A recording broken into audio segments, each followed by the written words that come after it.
All right, the Cricket Today podcast is here for all your IPL season 2024 needs. I'm your host, Liam McAllion, also known as the Stats Guy. I'm here with Marcus Bazzano. He's keen for the new season and lots of matches over this weekend. How you going, Marcus? Including both of our teams, the Kolkata Knight Riders versus and the Sunrisers. The Sunrisers. Yeah. We play each other, so we might have to put a bit of a bet on that. Yeah, watch out. What are we going to do on that? We've also got the most biased man in the world.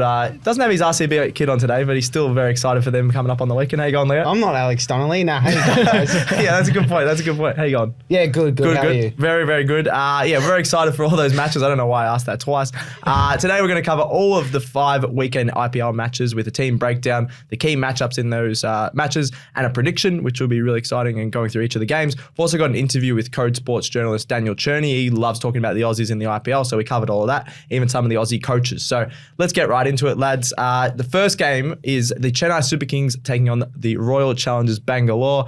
I might get you to start it with us off, being the local RCB fan. What do you got for us, Leo? There's not much to say here. Bangalore will win. And that's about it. Move on to the next game. He's not very much of a local fan. No, I don't know why. The local here, I don't know why I said local. Yeah. Did you say local? Yeah. You're from Bangalore. I just tune you out. I just wait. Actually, we're filming in India right now. Yeah. We'll just see behind us. 2 kicks away from the G. Yeah, it's 2 kicks away from Bangalore, yeah. No, this will be an awesome game. Chennai Super Kings look absolutely stacked, well-balanced team. And RCB do look a little weak with the bowling, strong with the batting. Really interested to see where Cam Green bats. I saw a predicted 11, have him at 3. Would be good to see him up the order a bit. And just the bowling for RCB is questionable, I think. But the key matchup is Kohli versus Theekshana, I think. I put this one in. Kohli, obviously one of the best batsmen in the world. He's all right, yeah. He's he goes pretty good. all right, doesn't he? Not as good as Bubba Bazzano, though. Check that out on TikTok, yeah. Can't be saying this on the IPL show. Theekshana, if he does play, typically opens the bowling for Sri Lanka. Off spin, so darts them in, great variation. Can swing them away, though, with the new ball. Be interesting to see how Kohli plays him, and I think that'll be a really good matchup. I know RCB are weak on the bowling side, but I reckon they'll send a statement here and they'll make a big enough score either way. They'll get off to a winning start. Maxi as well, who we haven't even touched on. I know you got to talk about Maxi. I think I agree. Cam Green maybe at 3, just because he's obviously not going to be as big of a hitter, or he can be because he is a big hitter. But I think in sort of the first match against a really good team, he might go that 120 strike rate. Whereas a lot of the other guys, you got Karthik that can go big really quickly. You got Maxi, even got Virat Kohli and Faf can go pretty quick. So I don't mind Cam Green. You'd obviously want him before those blokes as well. Yeah. But I think the real clear difference between these two teams is you mentioned the bowling. Yeah. Whereas RCB are very their pace bowling is their best aspect of their bowling with Mohammad 100%. Siraj and Azari Joseph. Yep. Whereas with the Chennai Super Kings, it's the spinners that's really dominant in their bowling lineup. So interesting to see how that plays out. Yeah. There's only, as we all know, there's a lot of big spinning pitches in India. But I think I watched the IPL last year. There was a few games where the pace bowlers just took over. So it'd be interesting to see first couple of matches how these pitches go, and we can help that for our predictions in the next couple of weeks. 100%. All right, let's give our predictions. Don't even really have to go to Leo. So should we just skip you? Are you going RCB? Skip me. All right, RCB. What are you going? I'm also going RCB. Oh, yes. I just think they got the batting to get it done. Really? Yep. What do you mean, really? I don't know. That's all I've got for it. I'm going CSK. What are you saying? What are you saying? Kohli, Faf, Maxwell, Green, Karthik. No, they do have the bat. I agree they've got the batting. I just think that, as you guys both agreed to already, that the Chennai Super Kings have the better overall team. You got Dhoni, who still is the best finisher in the game. I don't understand how he still does it at age 42. They won the title last year, the Super Kings. I think they're going to be one of the best teams, probably top 2 again. I don't know if RCB are going to be right up there this season, so I'm going to go the Super Kings. Leave a hate comment for Stats Guy in the all right. We're already getting enough hate Instagram is at Stats Guy. Go send him abuse, RCB fans. I know you've got my back. You've got my... I don't know how they're going to find me, but now just visit the TikTok page. Yeah, visit the TikTok page and let us know how we go on there. what a dog. That's all right. We'll get into him later. Oh, actually, they don't have TikTok in India, do they? So no, Instagram at Cricket Today. Instagram. Get around us on that. All right, next one, because Leo needs to stop talking about RCB. It's a bit, shut up, Leo. Yeah. Punjab Kings versus the Delhi Capitals. Dalai Lama. Yeah. Sorry, Punjab Kings versus the Delhi Capitals. You got a bit of Aussies involvement in this one with Ricky Ponting coaching the Delhi Capitals. Yep. The Capitals were really poor last year in 9th, and I saw a lot of hate towards Ricky Ponting saying, is he good enough to coach this team? I think he's an absolute mastermind. So obviously they got a couple of Aussies in that. Team as well. So how do we reckon this one's going to go, Marcus? Well, the key matchup here is Liam Livingstone and Yadav. I chucked that one in, just because Livingston, I think, will be a big part of this, the Kings batting lineup. I think if he can go big every couple of games, they're going to win some games. And then Yadav's a freak, as we've seen in the India Test match series. Other than Shikhar Dhawan, their Punjab Kings batting lineup is fairly weak compared to everyone else in the I'm leaning towards Livingston, which is why I'm leaning towards Delhi Capitals in my prediction. Yep. I just think they've also got. It's all important to having the team players who have won things in the past. Yep, bit of confidence. Yeah, whereas you got David Warner, who's won a lot, obviously. Mitch Marsh has won a lot, obviously. And there's plenty of other players in here as well that can provide that international experience and even Indian experience on spinning pitches. You look at Axar Patel, Kuldeep Yadav, who is in that key matchup. So yep. I think this could be a whitewash. It could be a bit of a smashing. Looking at the teams just on paper. I feel like you have to tip the Delhi Capitals. What do you reckon, Leo? What is this going to be a whitewash? Yeah, I think so. I'm leaning towards Delhi as well. I think with Punjab's batting lineup, there's a lot more unknown and there's a lot more stability with Delhi's batting lineup and overall team as well. I don't mind the Kings bowling lineup. I think there's enough options there to really cause a scare. But at the end of the day, looking at this Delhi Capitals team, it is filled with those match winners who have won big tournaments, and I think you can't really go against that in this game here. Yep, no, I'll agree with that. We were watching even Johnny Bairstow for the, I think when he was at the Sunrisers. He was on fire for him earlier in his career. He's obviously not in good form in anything at the moment. But if he can turn that form, this team might be okay, I think. You never know, but if the Delhi Capitals don't win this, I'll do a punishment live on this show. Oh, what's the punishment? You guys can think of it, or let us know in the comments. There's a lot going on in the comments. I love it. Yeah. Let us know in the comments what Mark should do. I'm trying to have a think. Maybe you love Barbara Azam, so maybe you got to wear a Kohli jersey. Leave it up to the people. Yeah, we'll have to have a think about that one. All right, so we've gone through the key matchup. I think we're predicting the same team. We're all pretty heavy on the Capitals. Yep. Ricky Ponting, Punter's team to get the job done. Yep, absolutely. All right. Love Punter. Delhi Capitals, all three of us are tipping them. I'll leave you guys to do this one. We got scrap it out. Kolkata and Knight Riders taking on the Sunrisers Hyderabad. Very excited. Yeah, well, you just got to pick Kolkata, don't you? I agree with that. Well, you got no chance. I don't agree with that. No chance. I think better team to boot, better coach to boot, better supporter to boot, and. You know what, Stats Guy? Leave. Yeah. I'm getting a lot of hate here, but I think the Sunrisers are going to win this one. I think the key matchup I've written down here is Shreyas Iyer taking on Pat Cummins. I think that would be really exciting. Obviously, Pat Cummins is now the skipper of the Sunrisers, which is pretty exciting. They've brought him over. He was awesome in previous IPLs. He's been great. And Shreyas Iyer is the captain. So 2 captains I've put head-to-head here, I think is going to be deciding this game. The batting depth and the Kolkata Knight Riders have got to be one of the oldest teams in the competition. They've got to...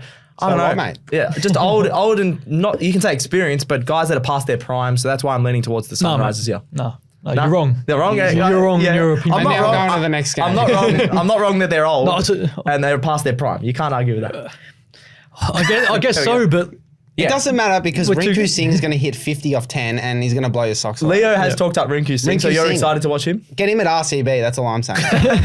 Well, actually, I think a really good matchup to look out for, purely from an Australian point of view. Yep. Mitch Starc versus Travis Head. Because that'll be the opening. It could be first ball. Why didn't you put that one in, Stats Guy? I just wanted to be a bit different. I didn't want to be too Aussie focused, but yeah. I really like that. Mitch Starc, Travis Head, because that could be the first ball of the match. Could be. And Starc loves a wicket early in the match. But I think, Travis Head, has he played out? I don't know if he's played IPL before. That's a great question. I don't think he has. So this will be interesting to see how he goes for the Sunrise. Sunrise have a very different team to last year, which was much needed when they finished last. So I think it'll take a few games for a couple of these teams to build into it, but I'm tipping the Sunrisers, lads. Starc will get Gurbaz out if Gurbaz plays. That's my first over. First over. Okay, yeah. Be cool. Oh, yeah, so you guys are both going the Knight Riders. Yeah, it's pretty obvious going the Knight Riders. I don't know if it's incredibly. This is the certainty of the round. Is it certainty? No, I'm just saying that to rile you up. No, it's certainty. It'll be look. T20 can go either way. I just like. Yep. For me, it's the Rinku Singh factor. Yeah, you love him. I love him. I hope he goes well for you. He looks really good. He looks really exciting. Travis Head has played IPL before. He's played at Royal. He played at RCB. Yeah, I knew you that. fake fan. I knew that. I was just testing your knowledge. All right. Number one fan, whatever. Yeah. All right, so we've gone through the first 3 matches of the weekend. We're going to have a little bit of a break here before we get into an interview with Daniel Cherney, Code Sports journalist who covers all the cricket in Australia and across the world. We talked to him about the Aussies in the IPL, which Aussies were snubbed in the auction. I was really filthy that Matt Short didn't get a gig. We love him on the Cricket Today podcast. I think he's better than a lot of players in this competition. Talked about the best duos, the best Aussie duos, and then the Aussie coaches as well. So check that out now. All right, Cricket Today with another special segment. I'm here with Daniel Cherney, Code Sports journalist who knows the ins and outs of all things across the world of cricket. We're going to cover a lot of IPL today, and thank you very much for coming on, Dan. Good to be with you again, Liam. Thank you. IPL obviously back this Saturday. We're very excited on the Cricket Today podcast. We're going to be covering a lot of that. All of our panel are actually very excited. Today we're going to talk about all things Aussies in the IPL, though, because we love talking about the Aussies, Dan and I, and especially everyone on this podcast.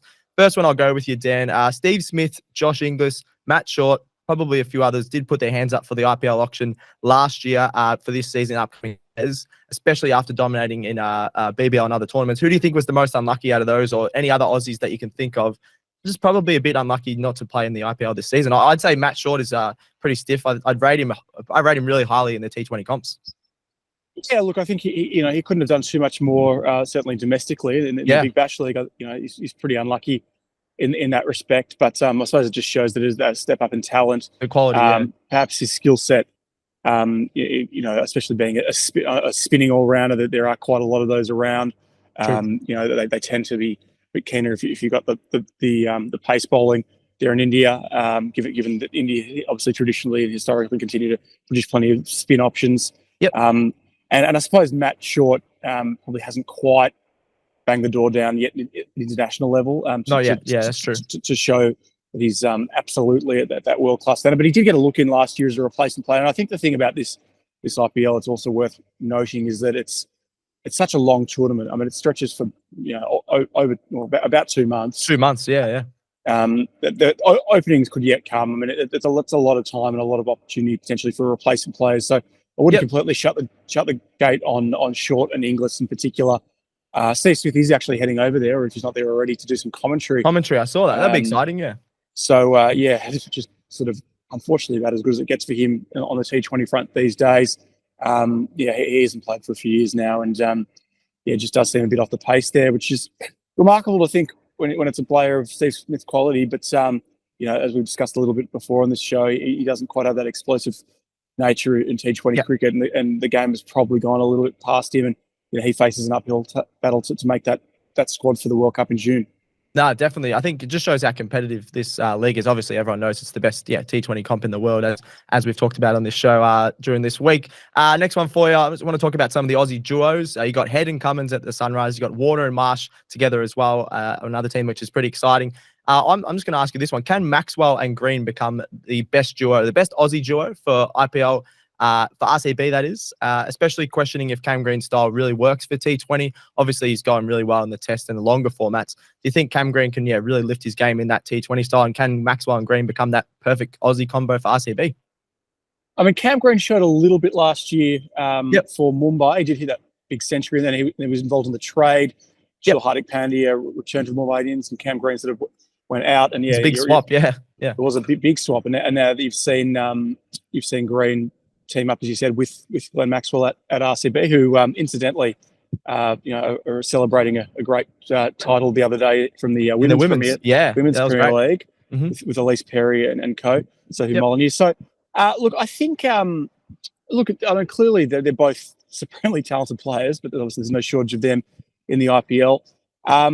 Interesting with Green. I mean, I think with Green, so much will depend if he can have an impact with the ball as well. If he can become a handy bowling option. It's funny, we've seen him use his bounces at test level to with varying levels of success. It's shown a bit there. Probably haven't quite seen that much of him on that front yet in white ball cricket, but quite where he fits into that side remains to be seen. I mean, big stakes here for Cameron Green on a few fronts, because he's also guy who's sort of trying to secure a spot for that T20 World Cup. So, no, look, there's plenty of upside. There are, when you look across those various Australian combinations, it's an interesting way of looking at it. I think Warner and Marsh are probably the pick of them at the moment, and then also they've now got Jake Fraser-McGurk there from an Australian perspective as well. Pumped about that, at the Capitals, which I'm really interested to see. Look, I suspect he'll be on the fringes of that side to start with at least, but you never know. So the IPL is nothing if not for a competition where guys can break out. So. It's really interesting to see how Cam Green goes. And as I said, there's a bit more to play for than just the IPL here for him. Exactly, yeah. Yeah, there's obviously, you said about Smith, but Cam Green obviously, wanted to be in that T20 World Cup squad as well. Yeah, I think there's going to be a lot of people watching him closer than a few of the other guys who have already cemented their spot. But Warner and Marsh probably, the duo that would probably be the ones that go really hard early.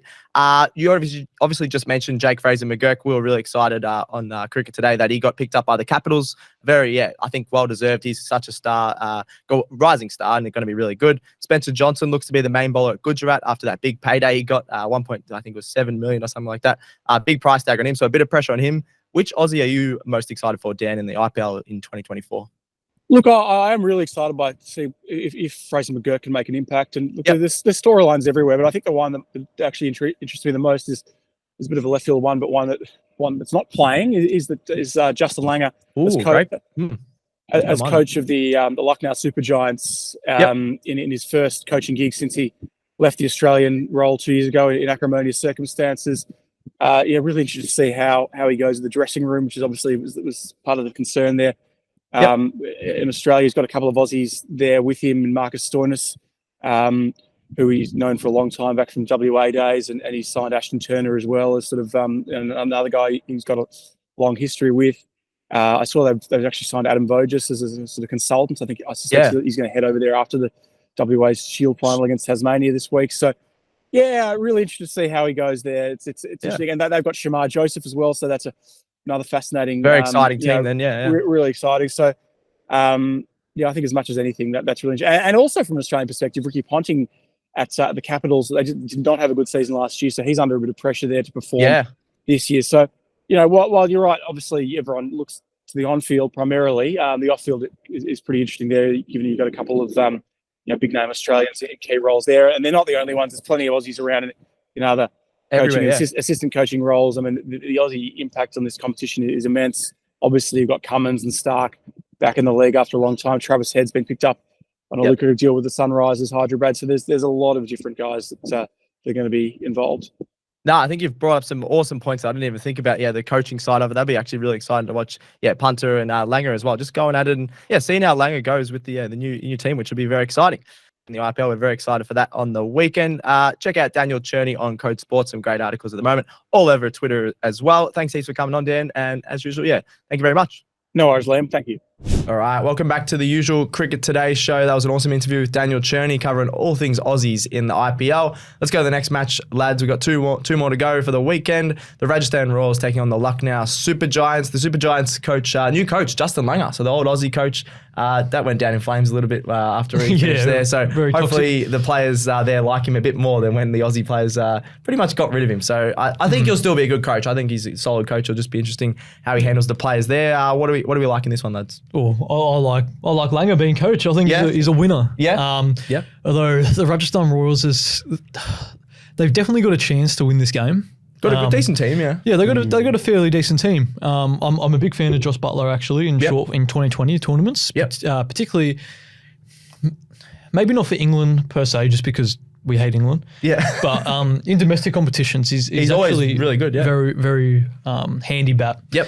Particularly, looks like he's going to be opening the batting in this predicted 11. Yep. But they got the likes of Ashwin and Trent Bolt. There's a lot of experience in that bowling lineup, which is handy when playing. Hate Trent Bolt. I don't hate it. He hates it. No, you do apparently last podcast, but I think that was a bit of a joke. Oh, he's washed. No. Yeah. No, but they've got a lot of experience, and it will help when making their fields as well. I think the fielding is very important in IPL. In 2020 cricket, not just IPL. It's just setting the right fields, having the right guys in the right positions. I remember talking to someone from the Renegades. They have I think I told you guys this, they have a ranking system for every player in their team. So if you're ranked number 1, and you're fielding that spot, number 2 cannot take your spot. And like they have a ranking system for every player. So I reckon it would be a few IPL teams would have the same thing. And yeah, if they got some experienced players. I think particularly because the fielding in India isn't as strong as it is, say in Australia, for example. Yeah, for example. But I don't know. It's a tough game to predict, but I'm going to lean towards the Super Giants. Yeah, I've just changed my tip actually to Rajasthan. I think the Super Giants, I talked about it in the preview show earlier in the week. They have a very well-balanced squad, especially their batting lineup I really like. But I'm just going to back in Rajasthan here. That really explosive top-order partnership, Butler and Jaiswal, that could honestly get them off to like 60 runs off 3 overs. Like that's a very good, awesome. It's a very respectable middle order. Lower orders a bit unknown. Yeah, you got Ashwin a bit high, I reckon. Ashwin a bit high, I reckon. Oh. Yeah, I don't know. I think in 2020, I actually don't think he's a bad batter, but in 2020, I don't know. But I was more speaking on Jural and Parag in these tournaments, a bit more unknown. Bit more inexperienced. Yeah, but as you mentioned with the experience of the bowling lineup, Ashwin, Chahal, Bolt, like it's pretty good. Pretty good. Yeah, if it comes to the floor here, they'll be pretty hard to beat. So. They're just going to be that bowling lineup versus the top 6 for the Super Giants. Yeah. It's going to come down the batting innings for the Super Giants. That's why I put the key matchup in there too, guys, that I want to talk about. JSL, that Leo absolutely loves on the other podcast. Yeah, if he can get them off to a really good start, the Royals, then I'm going to say against Joseph for the Super Giants. Shamar Joseph. That is. He's come in for Mark Wood only a couple of months ago. Does he replace Stats Guy? I think he will. So I'm looking at the fast bowling. I think you need at least a really good quick, especially anywhere in the world. So I think he'll play. A lot of the predicted 11s have him playing, but then some don't as well. I think you got to play him. He's in incredible form. Demolished Australia, which is the top level. Yeah. So he's very exciting, and also more importantly, he's very marketable. Yeah, whenever he gets a wicket, he goes off. Yeah, he loves it, and I reckon the Indian fans and particularly Super Giants fans will love him. Yeah, good call with that. So Jaiswal versus Joseph will be interesting. I'm a bit worried if he does play because we've seen, for instance, like Harris Ralph. Yeah. And how the longer sort of he's hung around as a cop figure, he's sort of declined a little bit. Yeah, the economy might be the thing that might worry about. Yeah, he could come out and Jaiswal and Butler would just take advantage of his pace a little. But he's so confident, I reckon he could rattle. I feel like Harris Ralph, he sort of always relied on his pace. Whereas I feel like Shamar Joseph is a better bowler and more of a tactician. Really? I reckon it's more than just pace. Yeah, I think Harris Joseph originally was like a bit more, but he's sort of a bit wayward in the last couple of years. I don't know. Interesting. We'll have to have a bit of a debate about it. On that matchup, so you guys think Joseph will beat Jaiswal? No. Oh, okay. No, but like, I'm excited to watch that. I think Jaiswal he's an amazing batsman, and he's probably one of the most informed batters in the world. So I'd go Jaiswal. Well, we see what Shamar Joseph can do at test level. And 2020 is a whole different beast. Yeah, we haven't seen him that much in 2020. Especially he didn't end up playing against Australia in those 2020 series. So it'll be interesting to see. Just exciting two exciting players to watch, which I've chucked them in there. So you're going Royals, Leo? Yep, Royals. What are you going, Marcus? Super Giants. Super Giants. Yeah, I'm going to go the Super Giants as well. I really like their top order. You got Rahul, Takok, but even Paran. I think he's a really good player. Leo was talking about last podcast. So really like their batting lineups. I'm going to lean towards them. All right, last match of the weekend, Sunday night, Monday morning time in Australia. Gujarat Titans versus the Mumbai Indians. Lads, I think these are going to be two of the most exciting teams all year. I think the Gujarat Titans finished first last year. Mumbai, we talked about on our previous podcast, having an exceptional top order batting lineup. It's probably top 6. How many to David? Tim David's coming in at 6. So, what do we reckon about this one?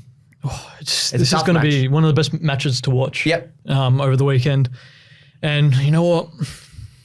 I'm still not convinced with the Gujarat Titans, just a little bit. Obviously, you got Rashid Khan. There's an excellent spinner. Our boy Spencer Johnson. I'm so excited to watch him. Very excited to see how he goes. And he's in our key matchup against Hardik Pandya as well, the skipper of I reckon if they Indians. can get a few early wickets, Chuck Johnson on those two against each other, I just think will be very exciting to watch.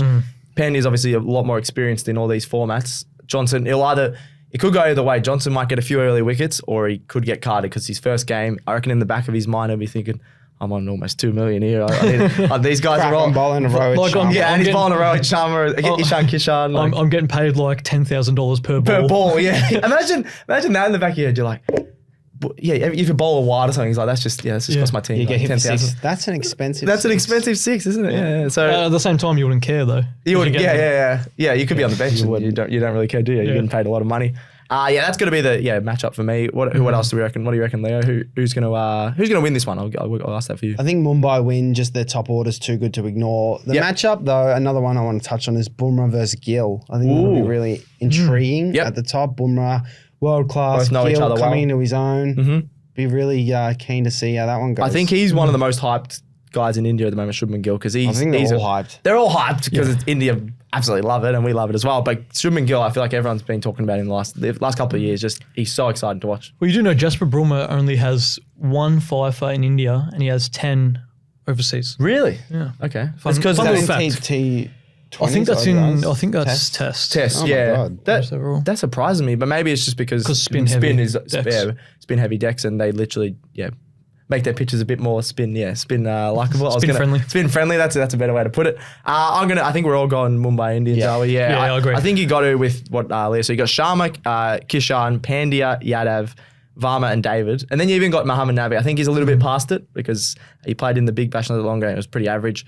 But even just to come in for a late order hitting would be really good. I doubt they're going to get bowled out very often, this Mumbai team, because they've got a very good team. Like, we're all going the Mumbai Indians here, but I do think it'll be a very close game. Yeah. I'm going to say this one's going to be a super over. How about that? So you got to stop with this. That's the first time I've said it. You said it for once. Every close game. Super over. It's going to be a super over. I feel it, lads. I feel it. Pencil it. I'll write it in here. Ready? Just super let over. It go. Super over. Watch this match, everybody. It's going to go a bit longer because the super over is going to be so exciting. Double super over, maybe. Ooh. Double? No, just don't be stupid, mate. What are you talking about? Sorry. Nah, just the super over. Why not? As I said, guys, hate comments. Yeah. Well, just the fun hater over here, the classic RCB fan. I love RCB and the Sunrise. I love them all. I love cricket, you know. Digging a hole. All we know is the cricket is a real winner this weekend. Cricket is a real winner. We got the IPL is back, so we're very excited. All right. That stumps. Thank God for that. For the Cricket Today show, we'll be back with this show on Monday or Tuesday, I believe, covering the weekend of the IPL. Send in any questions, get around the show. Thank you very much, Leo. Thanks, Stats Guy. I don't know why you sounded like that. Thank you, Marcus. Oh, I hope your team loses. And I hope your team loses too. Actually, that's not possible. Well, one of them will. Maybe a super over. Who knows? Thanks, John, for producing. Thanks to me. That's another episode of Cricket Today done. We're out.